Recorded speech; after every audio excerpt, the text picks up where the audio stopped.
And Trump's picks for border czar and Homeland Security secretaries say they plan to prioritize deporting criminals, but the Biden administration says it's already been doing that. Let's bring in Leon Rodriguez, former director of U.S. Citizenship and Immigration Services under President Obama, for more on that.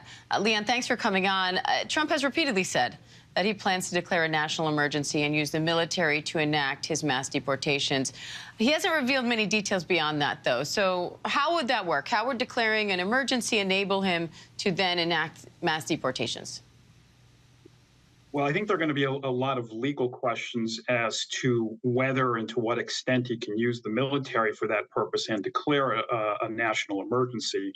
But I think the idea is to leverage resources that the military has to bolster what Immigration and Customs Enforcement and Department of Homeland Security more generally have. We do have to remember back to the experience of the first Trump administration.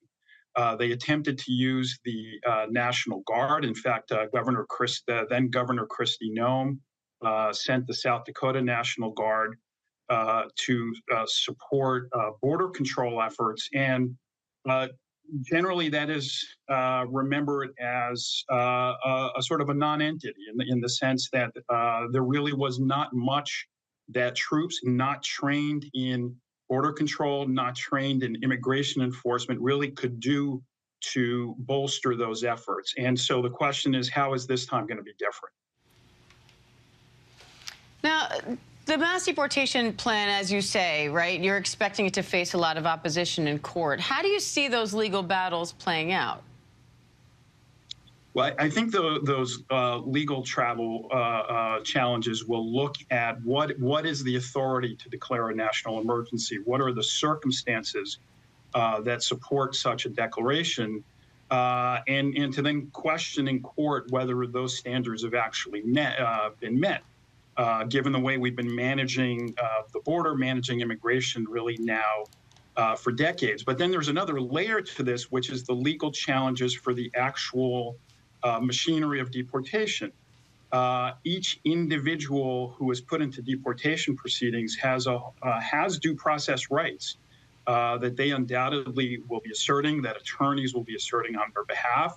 In fact, I know that immigration lawyers and others willing to work pro bono are mobilizing to resist those deportation efforts when they begin. And I do think they will begin. And Trump also says he plans to end temporary protected status for millions of legal immigrants. So break down who falls under that protection and the potential impact of ending it.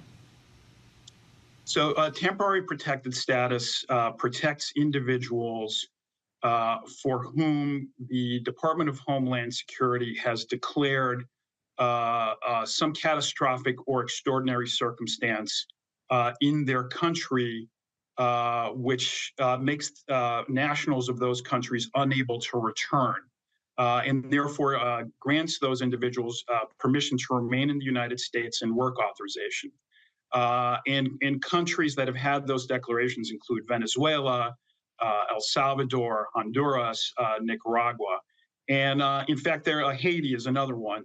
In fact, there were efforts during the first Trump administration, almost all of which were successfully stopped in court to remove those temporary protected status grants and the resulting work authorization. But given the inclusion of Venezuela now, which was not a factor in the first Trump administration, we're really talking about many hundreds of thousands of people who currently have the authority to be legally in the United States who may lose it if the incoming administration is successful in implementing those terminations of temporary protected status. So what's your response to critics who say that that temporary protected status has become a backdoor, essentially, for immigration from lots of these countries and has not been so temporary?